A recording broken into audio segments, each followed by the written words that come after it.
Ibihe byiza kuri mwe mwese mudahema kubana natwe hano kuri Ishene ya Cyizere Family TV mu makuru n'ibiganiro tugenda tugarukaho umunsi ku munsi. Inshuti zacu aho mugiye muherereye mu mpande zigiye zitandukanye, mwese bahaye ikaze bashimira ko muri kutwumva. Namakuru rero tugiye kuba tugarukaho ni inkuru isekeje kandi iteye n'agahinda. Ni inkuru y'umugabo wafashe umwanzuro wo gutaburura mushiki we nyuma yuko yari amaze gupfa. Uyu mushiki we rero nyuma yo kuraga imitungo uyu musaza we, uyu mukobwa yaje kwitaba Imana. Uyu musaza we rero nyuma yo kujya kubikuza amafaranga mushiki we yari yamusigiye nk'umurage, uyu musore baje kumwima amafaranga. Nyuma yo kumwima amafaranga rero banki yamutumye icyangombwa cyemeza ko aya mafaranga yasigiwe na mushiki we. Uyu mugabo rero icyemezo yaje guhita afata, yahise ajya ku irimbi ataburura uyu mushiki wari umaze igihe apfuye. Uyu mugabo ataburura wa murambo awujyana kuri banki ngo kugira ngo bamuhe amafaranga. Ibi byabereye rero, ibi byabereye mu gihugu cy'Ubuhinde muri leta ya Odisha mu karere ka Konjahara, n'umugabo witwa Jitu Munda. Uyu mugabo rero niwe tugiye kuba tugarukaho muri aka kanya.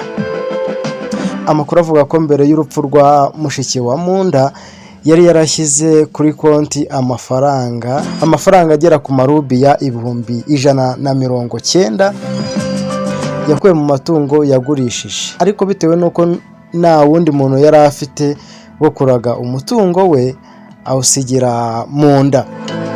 Nyuma y'amezi 2 mushiki we apfuye azize uburwayi, uwo mugabo agiye kuri banki asaba kubikuza ayo mafaranga, ariko banki imusaba kuzana icyemezo kigaragaza ko mushiki we yapfuye n'izindi nyandiko yasabwaga, bituma ajyaho mushiki we bari baramushyinguye aramutaburura, umurambo awujyana kuri banki. Bimwe mu binyamakuru byo muri Odisha byatangaje ko Munda yanakoze igisa n'imyigaragambyo akigera kuri banki afite uwo murambo, asaba ko ahita yemererwa kubikuza ayo mafaranga vuba na bwangu.